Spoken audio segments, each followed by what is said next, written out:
খাওয়া দাওয়া করলাম, এই মাত্রই করলাম, মানে রান্না বান্না একটা সেরকম একটা ভালো হয়নি।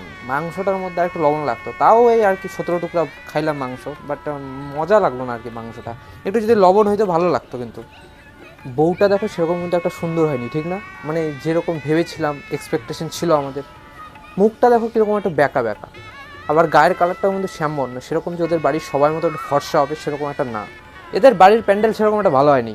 নবীনদের বাড়ির প্যান্ডেলটা দেখলে দেখার মতন লাগতো, এরা খরচাই করলো না। কোথাও একটা বাড়ির একমাত্র ছেলে বড় দেখে একটা প্যান্ডেল করবে না, সেরকম একটা না। মেয়েটাকে দেখো অনেকগুলো গয়না দিয়েছে কিন্তু, হ্যাঁ, একদম হাত টাত ভরিয়ে গলা টলা। মনে হয় না যে এগুলা সোনার হবে, আমার তো মনে হয় এগুলো সব সিডি গোল্ডের। হ্যাঁ, সিডি গোল্ডেরই হবে। একটা বিয়ে বাড়িতে যে একটা ডিজে ফিজে আনবে, নাচানাচি হবে, সেরকম গান বাজনাই নেই, এই একটা প্যা প্যা প্যা প্যা লাগায় রেখে দিয়েছে। ভালো লাগতেছে না আর কি। বিয়ের দিন কি সুন্দর সাজিয়েছিল মেয়েটাকে, আজকে দেখো পুরো পেতনি লাগছে, পেতনি। দাদা, স্টার্টাসে ক রকমের জিনিস আছে? 12 রকম। বললাম না তোমাকে, এরা খরচাই করেনি সেরকম একটা। ওই যে নবীনদের বাড়িতে 50 রকমের খাওয়া দাওয়া করেছে স্টার্টাসেই, আমি স্টার্টাস খেয়ে বাড়ি চলে গেছিলাম, মেন মিলেই ঢুকিনি। খরচাই করেনি এরকম। উফ, কি গরম লাগছে না বলুন? এরা চারপাশে খালি ফ্যান আর কুলার লাগিয়ে রেখেছে। কোথায় একটা বিয়ে বাড়ি গরমের মধ্যে কয়েকটা এসি লাগাবে?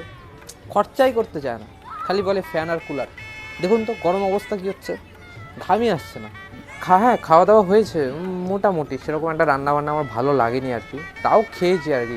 7-8 বার ভাত নিয়েছিলাম, কিন্তু কি বলতো, যে আইসক্রিমটা ছিল না ওটা ঠান্ডা, আইসক্রিমটা গরম হলে আর কি ভালো